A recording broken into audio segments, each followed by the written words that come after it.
We provide you the platform to turn your dreams into reality. Give wings to your aspirations with KR Mangalam University. क्या आप जानते हैं Iran ने तेल अवीव के कौन से ठिकाने पे हाइपरसोनिक मिसाइल से प्रहार किया था? आज न्यूज़ नेशन पे हम ग्राउंड जीरो से आपको बताएंगे कि कैसे बेतियाम में ईरान की विनाशकारी हाइपरसोनिक मिसाइल फतेह ने तबाही मचाई।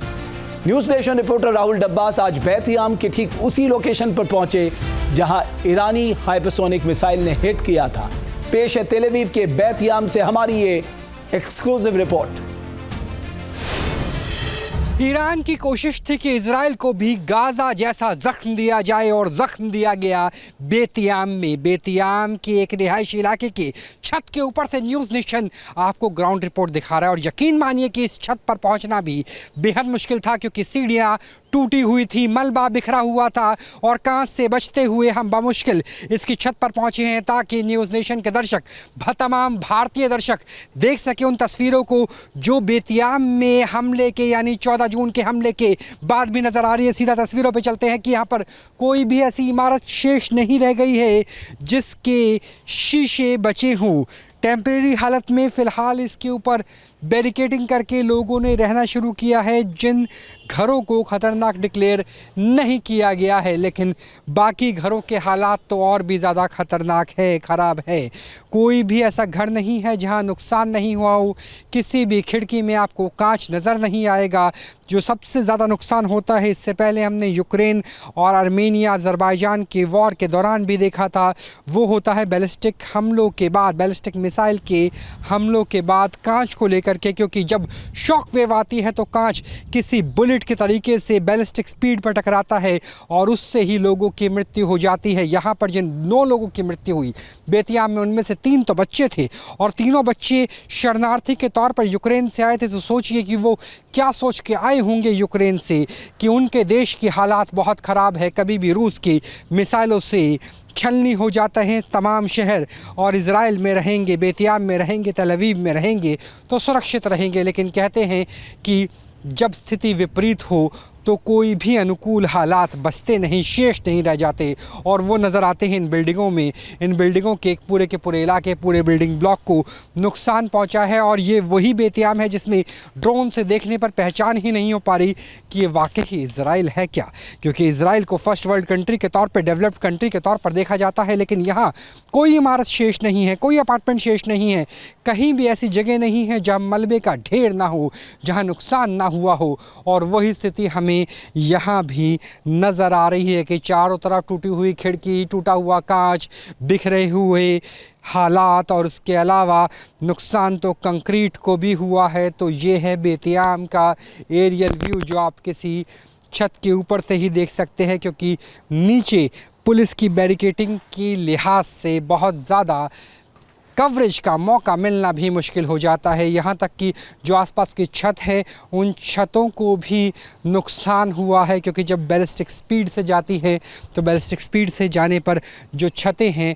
वहाँ भी नुकसान पहुँचता है, क्योंकि उसके बाद जो स्पीड है, जो शॉक वेव है, वो छतों के ऊपर भी नुकसान पहुँचाते हुए नज़र आती है। और वही स्थिति फ़िलहाल बेतियाम में भी नज़र आ रही है। तो बेतियाम के रिपोर्ट के ज़रिए आप देखिए कि किस कदर जो दंश होता है युद्ध का वो कितना ख़तरनाक होता है कि यहाँ पर लोगों के पास समय नहीं था। दरअसल ये पूरी की पूरी सोसाइटी ऐसी है जो लगभग 40 साल पहले बनी हुई है।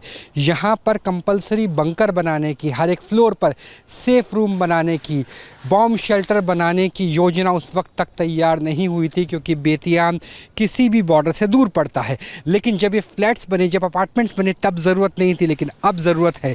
और जब ज़रूरत हुई तब कंस्ट्रक्शन पुराना पड़ गया था और यही वजह है कि इज़राइल को सबसे ज़्यादा ह्यूमन कैजुअल्टी, ह्यूमन लॉस बेतियाम में हुआ। तो यहाँ पर अभी भी सिविक एजेंसीज़, म्यूनसिपल कॉरपोरेशन लगातार काम कर रही है और बेतियाम के अंदर जाने की किसी को भी इजाज़त नहीं है।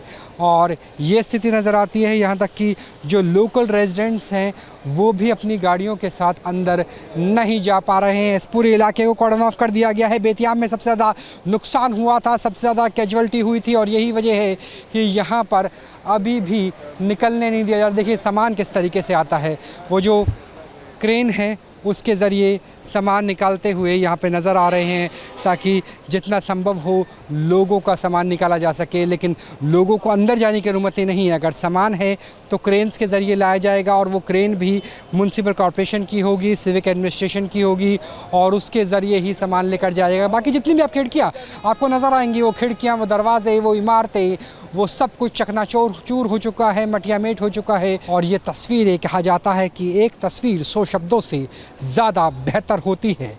तो एक तस्वीर से ही आपको अंदाज़ा हो जाता है कि बातियाम क्या हुआ करता था और अब क्या कुछ शेष रह गया है, और वो भी 12 दिनों की जंग के अंदर। क्योंकि जब युद्ध की शुरुआत हुई थी तब 96% एक्यूरेसी थी एयर डिफेंस सिस्टम की इजराइल की, लेकिन जंग खत्म होते होते वो 65% तक गिरती हुई नज़र आई। और जब वो गिरी तो उसके बाद गिरी मिसाइल, उसके बाद चले ड्रोन्स, उसके बाद गिरे रॉकेट्स, और उसकी वजह से बातियाम की बहुमंजिला ऊंची इमारतों से लेकर के और कमर्शियल कॉम्प्लेक्स सब जगह त्रासदी के निशान नज़र आते हैं।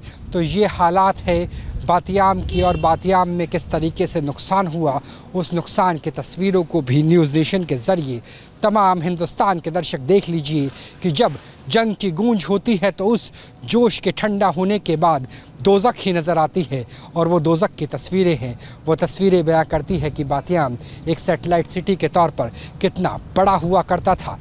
अब आपको लेके चलते हैं हम बातियाम के लगभग हर एक अपार्टमेंट में बने हुए बॉम्ब शेल्टर की तरफ, और इस बॉम्ब शेल्टर ने ही लोगों की जान बचाई थी। तो ये पूरा इलाका है बॉम्ब शेल्टर का, और बॉम्ब शेल्टर पे जाने के बाद इस गेट को बंद कर दिया जाता है, मजबूत गेट, और बेसमेंट में जाकर ही लोगों ने अपनी जान बचाई थी, वरना इन शार्प एजेस से बचना बेहद ही मुश्किल होता। कैमरा सहयोगी राकेश रावत के साथ Rahul Dabas, news nation, Bat Yam, Israel.